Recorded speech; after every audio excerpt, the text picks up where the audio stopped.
Hello, ladies and gentlemen. I hope you're all having a wonderful day, and we're going to be doing a relaxed video looking at the new stage in naval battle testing in War Thunder. This will be much more of an op-ed style, just giving some thoughts on it instead of, all the editing and stuff that I most of the time do. Instead of going through it and, picking it apart, just some general thoughts and ideas. Unfortunately, I don't have a lot of time today.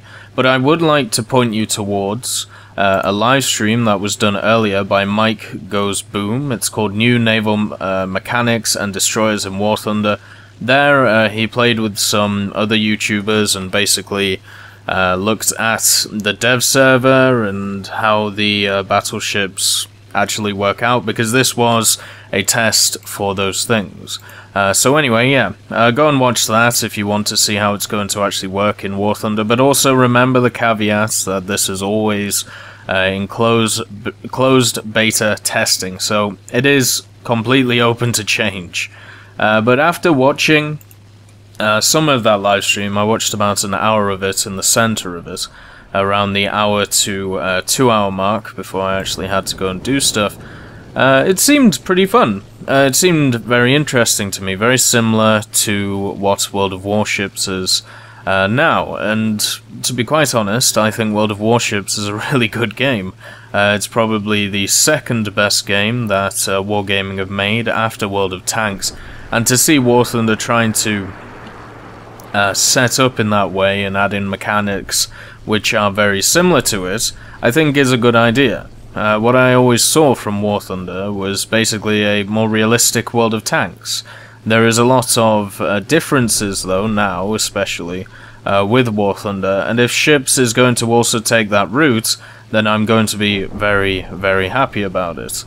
Now, a lot of people are looking forward to the destroyers in the game. I still have a few questions about them, and maybe they'll get answered at some point. It seems like they're trying to address some of the issues that I have talked about in the past when it comes to how are the AA gunners going to be, what about secondary armaments, all this stuff, and also how the damage model is going to work.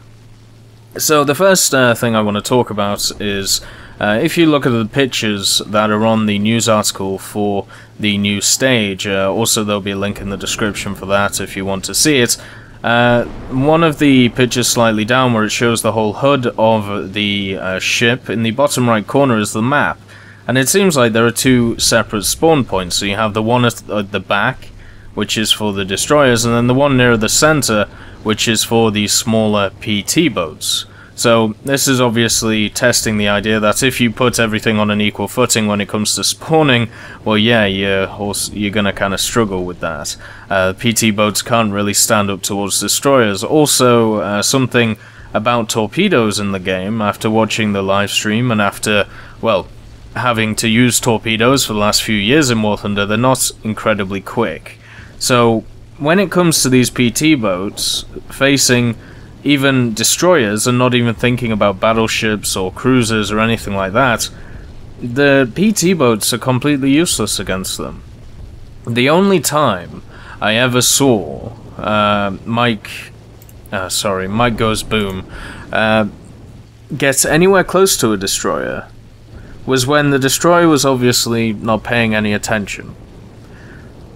And then on top of that, you have these secondary guns, which can destroy the PT boats if you get anywhere near the destroyers. Now, the way that they've decided the guns are going to work, as I said, I would recommend you read the statement that they put out with all the pictures and stuff. It's a very nice read, to be quite honest. But you're going to have AI controlled stuff. So you're going to be able to pick what you want to play at the time. So you're going to have the ability to use your main guns, and then the ability to have secondary guns, and then the ability to have AA guns. And you can also pick right, I'm just going to read it. It's easy. From now on, a player will control only the main guns by default. Secondary and AA guns are controlled by the AI and can fire at will. The player may choose which type of targets these guns will fire at, or turn off automatic fire completely. By default, air targets are chosen for automatic fire. So, you have three options. You can either control the main guns, the secondaries, or the AA guns, but you can't control them all at once. But what you can do is you can control them individually. So if you want to control the AA guns to try and shoot down planes around you, then you're able to do that, but understand that the AI will be controlling your main guns and your secondary guns at the same time. You can also turn them off. It seems very, very similar to how turrets work on bombers and stuff like that, or attackers. That seems to be the same system that they're going for, apart from when it comes to the AA and the secondary guns, you can choose what targets they can shoot at. It seems like you can either choose ships, aircraft and ships, so just shoot at everything that you can find, and don't shoot at anything. So turn them off. So very, very similar to how turrets work on bombers. In a way, I'm very happy about that, but I wish they would go further, and I know they don't want to go further because it will have a big backlash from the community, but I think it's the right thing to do.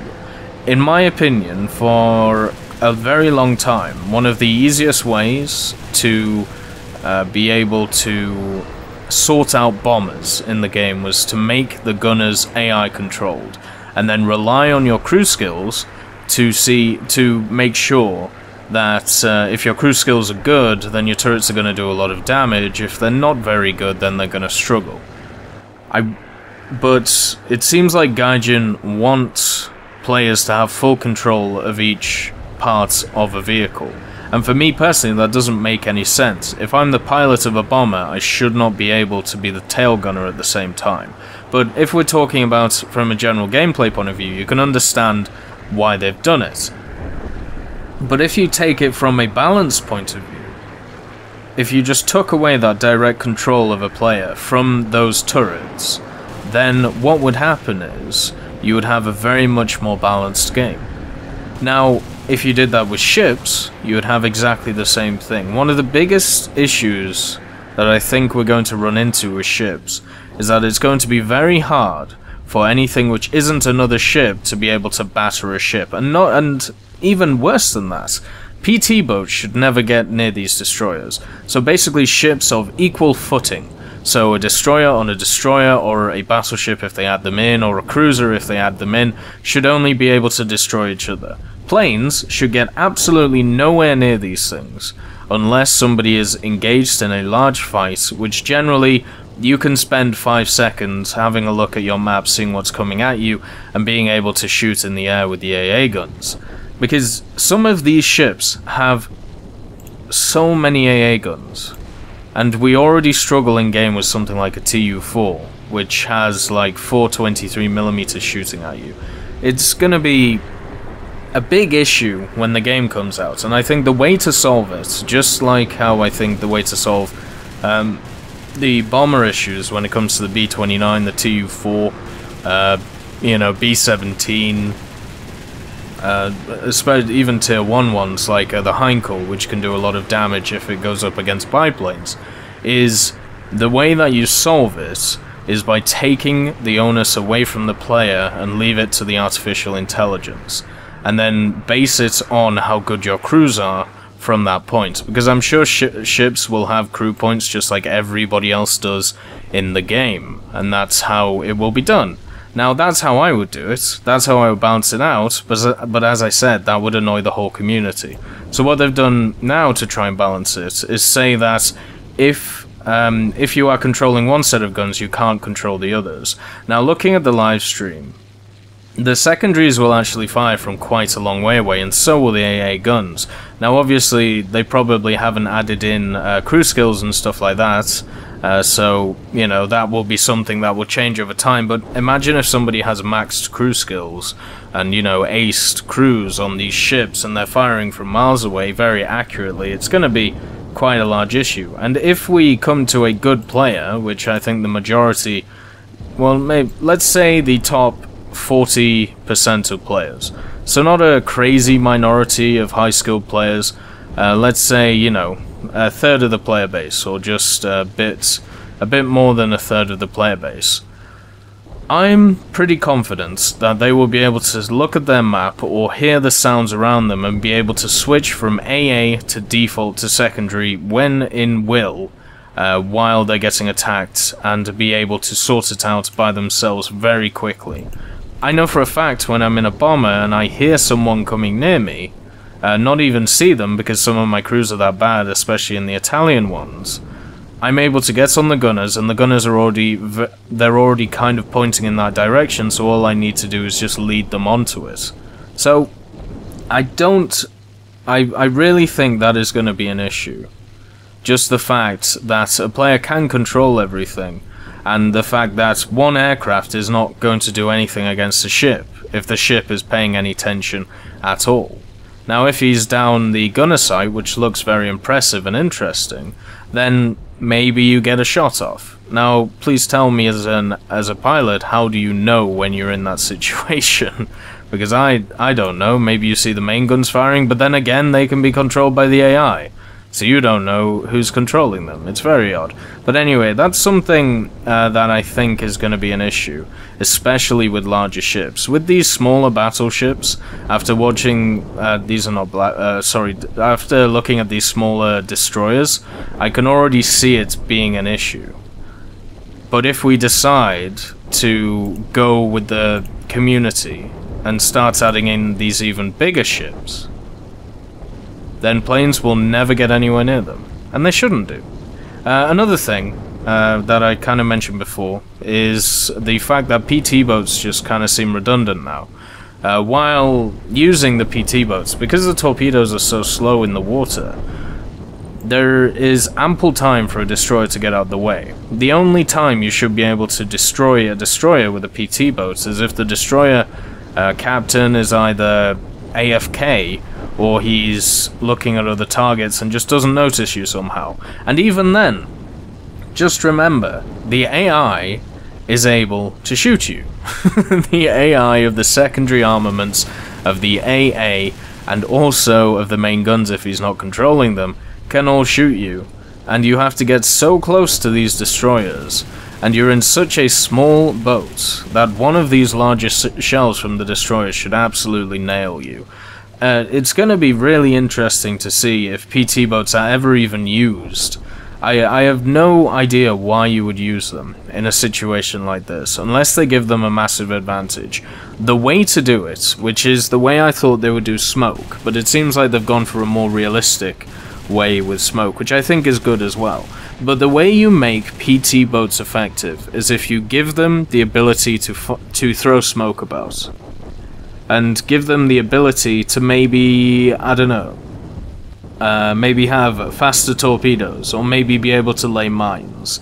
Now, if you want to go from a historical perspective, there are going to be certain PT boats which will be able to do this, but there will be others which won't, and you'll never ever see them in game.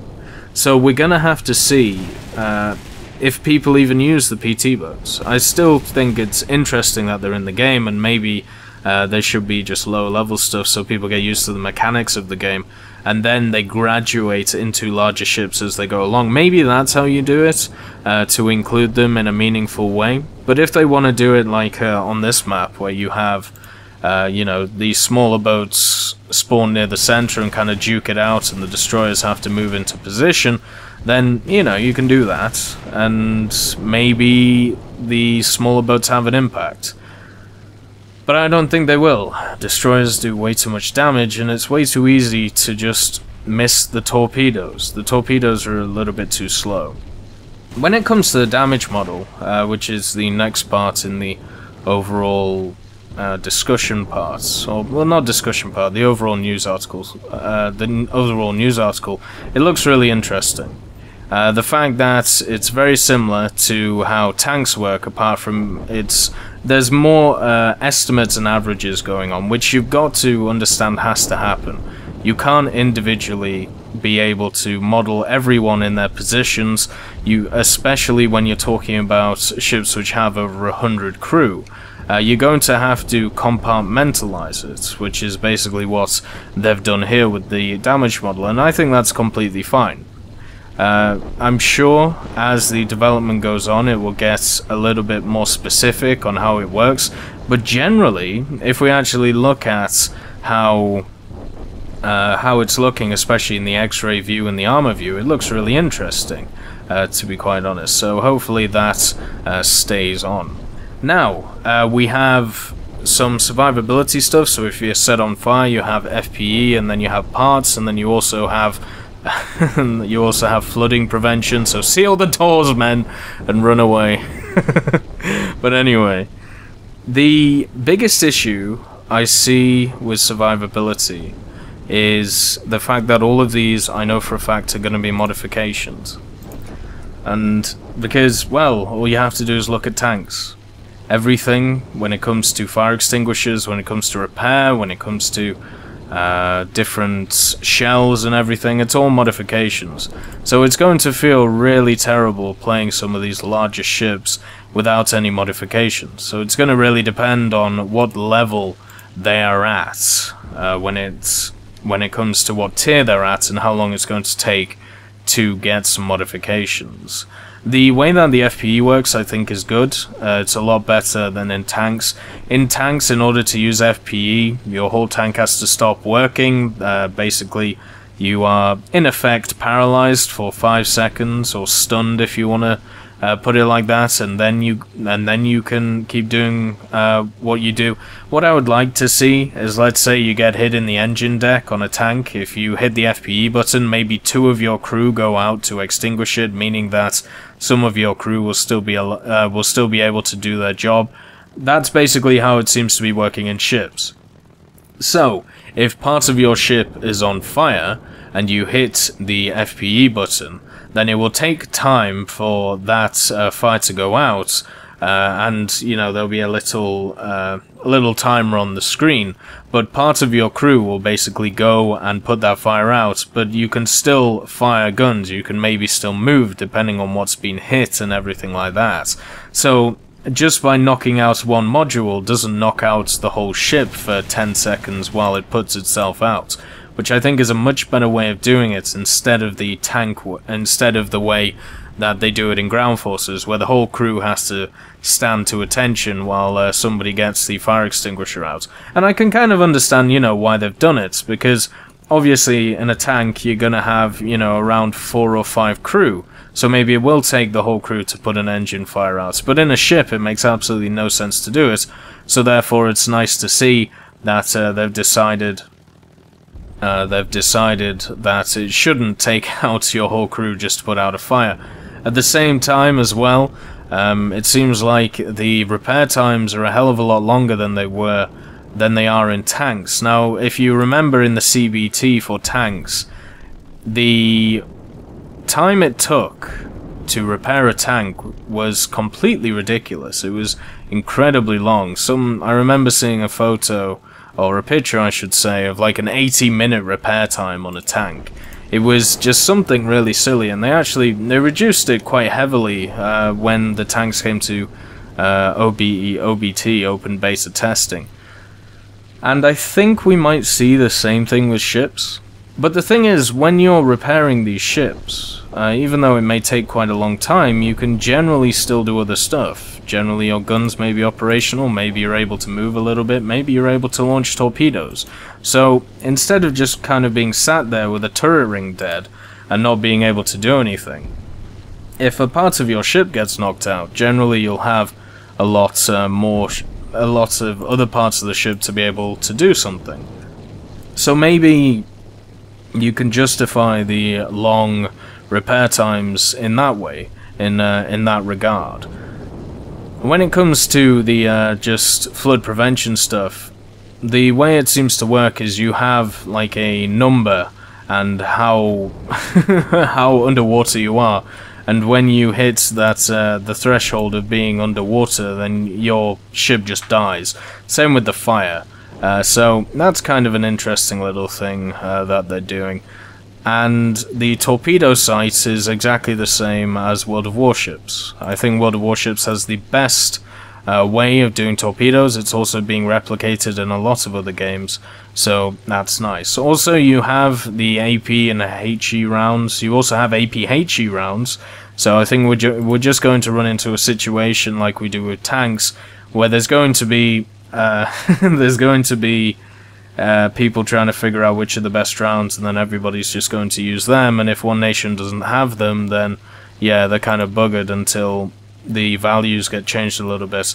HE I don't think is going to be that useful, even though you know, there's not a lot of armor on these ships. I mean, when you look at the Project 7U, you're talking about 20 millimeters of thickness. HE is still not going to do that much to it. I think AP is still going to do really well, especially with now the fact that you can hit vessels below the waterline, so you can actually hit the bottom of the ship through the water and actually just put a hole in the bottom of it, making it sink ever faster, which I think is interesting. But HE is going to be used probably to try and knock out a specific component, but generally people are going to stick to the AP HE rounds because they can do both of the things that they're talking about. It's going to be interesting how much the secondary armaments are going to do in the larger ships. I don't understand how these smaller ships that they started off with are going to ever compete with these larger ships, unless they get lucky, or they really destroy the maneuverability of these larger ships, which would be generally detrimental to the gameplay in the long run anyway. Just because then when you have larger ship battles, then, you know, it takes a long time to move, so it's going to be kind of boring. It's going to be whoever lands some of the first shots and is able to you know, zoom you in and be able to range you effectively. But it looks kind of interesting. The main issues I have are exactly what I've said. I like how the torpedo system works. The HUD itself is amazing, as it is with all of the other game modes as well. I really don't like the idea of giving the player direct control of every part of the ship, even though it is at different points. You can't do all of the direct control at the same time.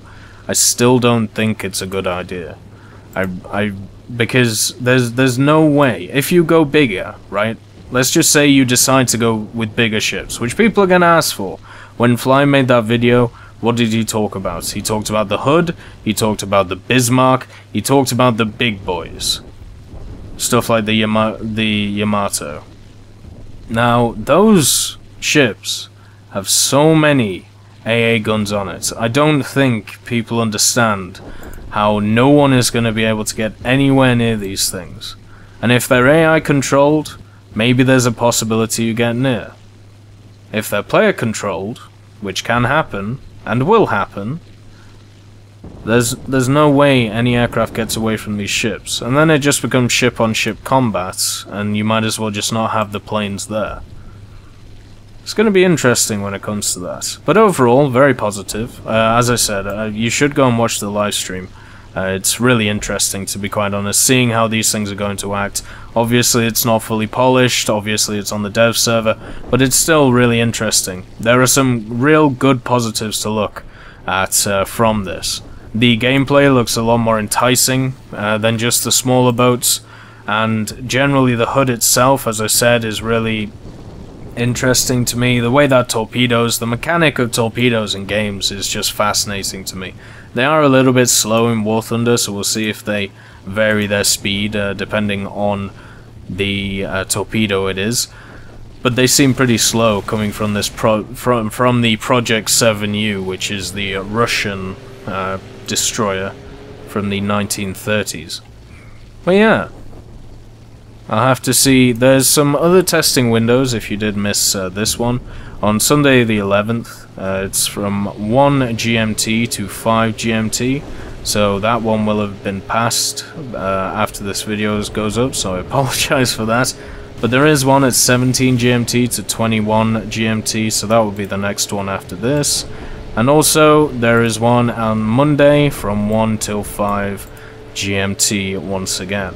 So if you do have the packs, if you do have the dev server, go and play it. Tell me what you think, because I'm really interested what people generally think of this stuff.